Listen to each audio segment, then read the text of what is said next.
ความฝันตอนนั้นคืออะไรรู้ไหมความฝันตอนนั้นคืออยากพูดภาษาไทยอยากมีสัญชาติไทยเราอยากมีการศึกษา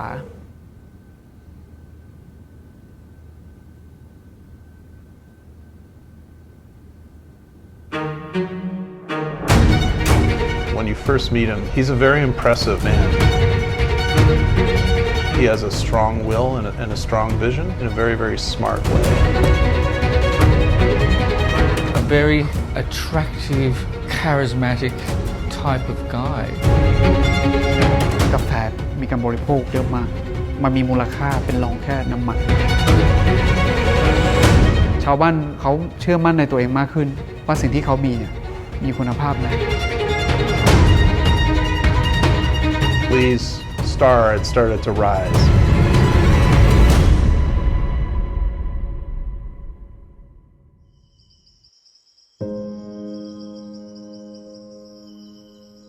หลายคนอาจจะคิดว่าเฮ้ยเรากินกาแฟเพราะว่ามันเป็นแฟชั่นทำให้เราตื่นตัวทำงานนู่นนี่ใช่ไหมมีพลังแต่สำหรับเรา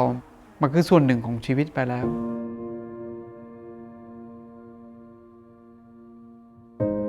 ขณะทุกวันนี้ลีรู้สึกว่าตื่นเช้ามาการที่ลงมากินกาแฟกับน้องๆได้มีโอกาสนั่งคุยกันได้เจอผู้คนยามเช้าที่แบบตอนที่เราเริ่มชีวิตเรามันเป็นอะไรที่พิเศษมาก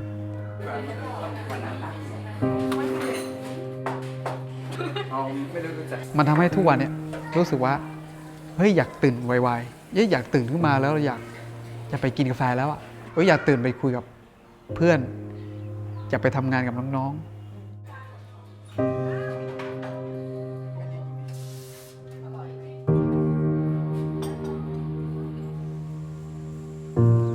การทำงานของอาขามาจริงๆไม่ได้ซับซ้อนอะไรเลยนะคือของเราเนี่ยเราเป็นคนที่สื่อสารกับคนที่อยู่ต้นน้ำกับปลายน้ำแต่ว่าสิ่งที่เกิดขึ้นเนี่ยกระบวนการเนี่ยมันเยอะมากเช่นต้นน้ำเนี่ยเขาต้องการอะไรเขาต้องการข้อมูลของการเปลี่ยนแปลงในเชิงของการบริโภคชาวบ้านไม่รู้เรื่องการผลิตที่ผู้บริโภคต้องการใช่ไหมได้เราก็เอากลับไปให้เขานี่ต้องทำอย่างนี้นะทำให้คนกินชอบถ้าเราไปพูดเป็นภาษาอังกฤษให้ชาวบ้านจะรู้เรื่องไหมก็ไม่รู้เรื่องก็ต้องไปสื่อสารเป็นภาษาของเขาอะคือใครจะคิดว่าคนที่เป็นเกษตรกรอาหารคือหนึ่งในปัจจัยเป็นเพื่อนกับ ทุกคนจะบอก ลงคั่วกาแฟคนกินกาแฟโชคดีมากๆคือเพื่อนๆคนที่อยู่รอบๆเราเนี่ยเขาเองเขาก็พร้อมเราแค่สร้างระบบนิเวศเหล่านี้ขึ้นมาสร้างพื้นที่นี้ขึ้นมาให้เขาไปเรียนรู้ก็ทำให้เรารู้สึกว่าเราไม่ได้เดินทางอยู่เส้นทางนี้เพียงคนเดียวแต่สิ่งที่สำคัญที่สุดเลยก็คือทำงานยังไงบนพื้นฐานของการที่ได้สร้างการเปลี่ยนแปลงที่ดีที่สุดให้สังคมให้ได้วันนี้มันเกิดขึ้นแล้วและเราเชื่อว่าเราคือหนึ่งในกลไกที่ทำให้มันเกิดขึ้น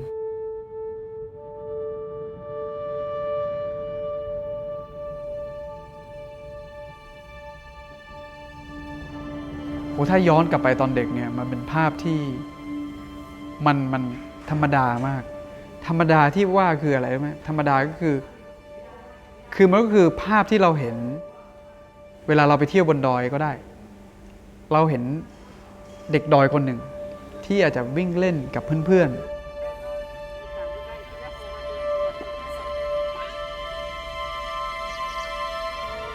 ๆคือจริงๆภาพนั้นคือ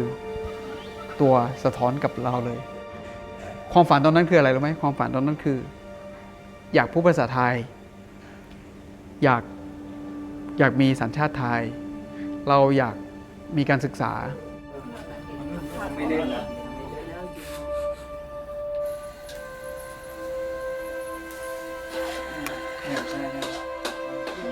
สิ่งที่เป็นคำถามสำหรับเราในวัยเด็กก็คือทำไมพ่อแม่ถึงต้องแบบไปรับจ้างทั้งที่เรามีกินมีใช้มีบ้านอยู่เราก็ไปถามคำตอบที่ได้แบบง่ายๆจากพ่อแม่ก็คือก็เพราะพ่อแม่อยากให้ลูกเติบโตในสิ่งแวดล้อมที่มันดีกว่าที่มันเคยเป็นอยากให้ลูกมีการศึกษาที่ดีสิ่งเหล่านี้ไม่สามารถเอากาแฟไปแลกได้ สิ่งเหล่านี้ต้องเอาเงินไปแลก มาเบอร์อุศโภและสารเนี่ยทนได้ไหม 啥呢？是你那朋友去买。เอาหนีย้อนในยาผมจะช่วยแนวเดียวเงี้ยนะทุกคนนะ 打菜。 So I asked my parents that how is school like? My parents told me that there's a four corner of the room. There's a teacher standing in front of you with a stick and chalk. Teach you how to read, how to write, how to live in this world. 后来俺啥午夜在差的老没下去了，我娘那就做娘那个娘样呢，我娘那好呢，就啥来好唔着了嘞，都老妹妹都比有的嘛，我会那别人家带了就没是娘是个，好呢，那没比啥呢。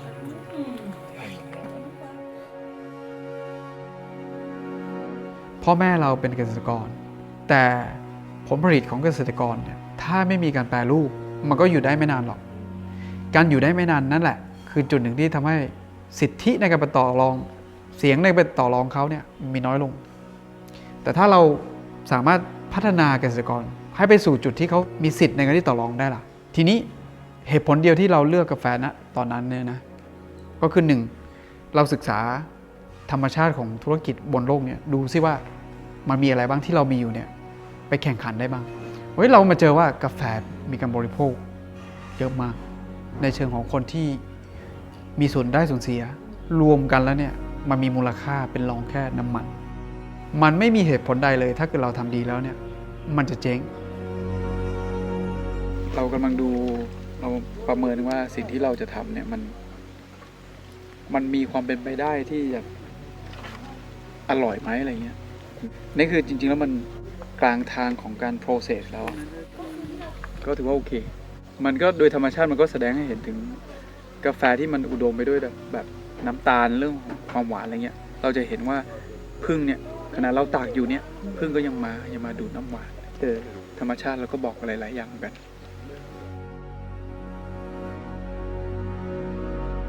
ทีนี้ถามชาวบ้านว่าจะเอาด้วยไหมเขาก็รีทำก่อนไหมมาก็ดูไปที่ปูไอ้กันเนี่ยเหรอเขาไปชมไปนาฬิศิลากูเนี่ย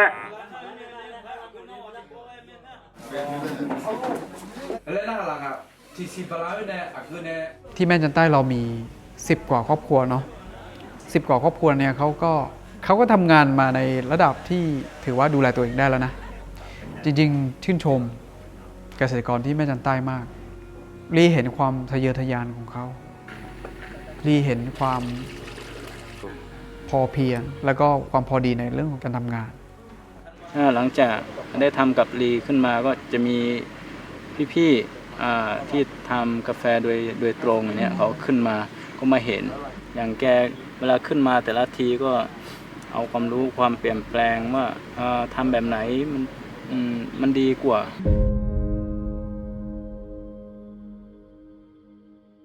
เราก็ค่อยเริ่มไง3 ปีแรกเราทำอะไรปีแรกเราตั้งใจอยากมีออฟฟิศปีที่2เราอยากมีกิจการที่ลงทุนแล้วมีรายได้กลับเข้ามา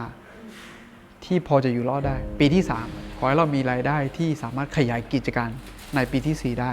คือมันมีทั้งบทที่เราต้องซึมน้ำตาจะไหลมันมีบทที่เราหัวเราะแบบมีความสุขอยู่คนเดียวแม้แต่บทที่เรารู้สึกว่านี่เราคิดถูกหรือเปล่าเนี่ยแล้วก็ส่งกาแฟเข้าไปประกวดด้วยนะเข้าไปประกวดที่เมืองนอกด้วยเราก็ส่งไปปุ๊บคนก็เริ่มรู้ว่ากาแฟอาคามาได้รับการคัดเลือกโดยสมาคมนี้ไปใช้บนเวทีกาแฟโลกนี้ชาวต่างชาติก็เริ่มมา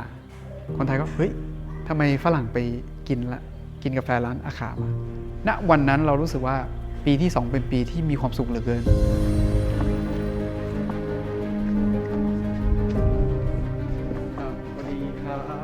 แต่สิ่งที่ดีที่สุดคืออะไรชาวบ้านเห็นชาวบ้านที่มี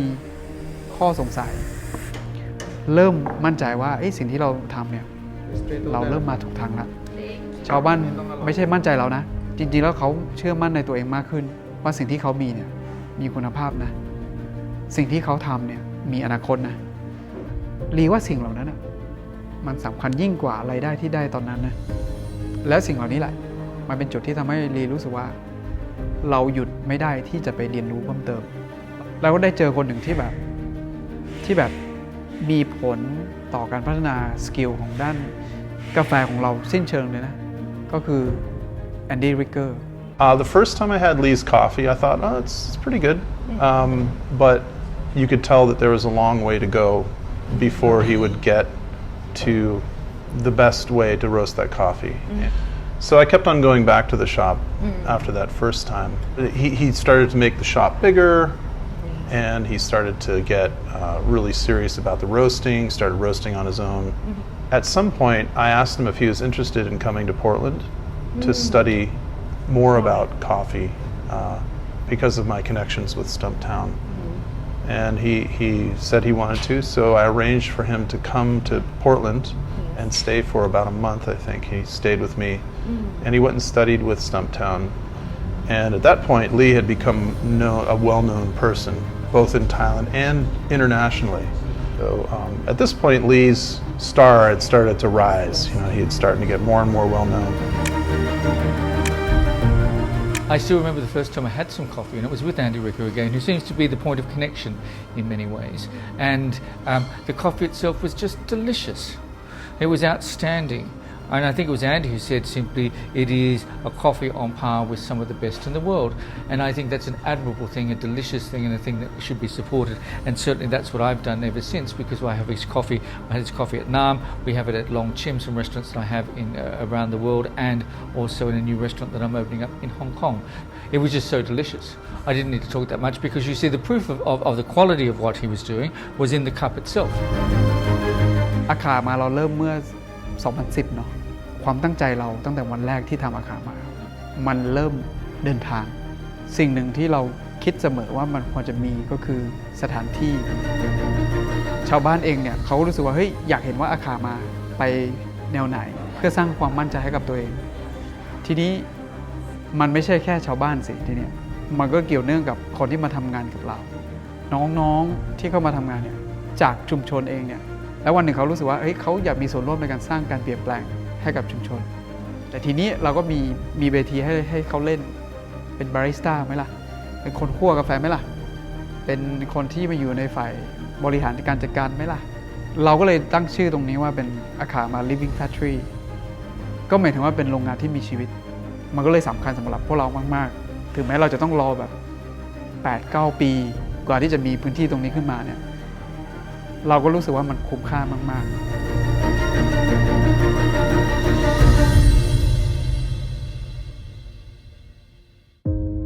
ทุกวันนี้เนี่ยเราบอกได้เลยถ้าตัวแค่ตัวลีไม่มีทางที่จะทำให้อาคามาเนี่ยมันเติบโตงอกงามอย่างนี้ได้จริงๆความฝันที่ตัวเองมีนอกจากกาแฟเนี่ยคือความฝันที่เราอยากเห็นน้องๆที่เติบโตมากับเราเนี่ยได้ไปทำตามความฝันของตัวเองอยากให้เขาอะมีมุมมองที่ถือว่ามีใจที่อยากจะช่วยเหลือสังคมไปด้วยกันวันนี้เรา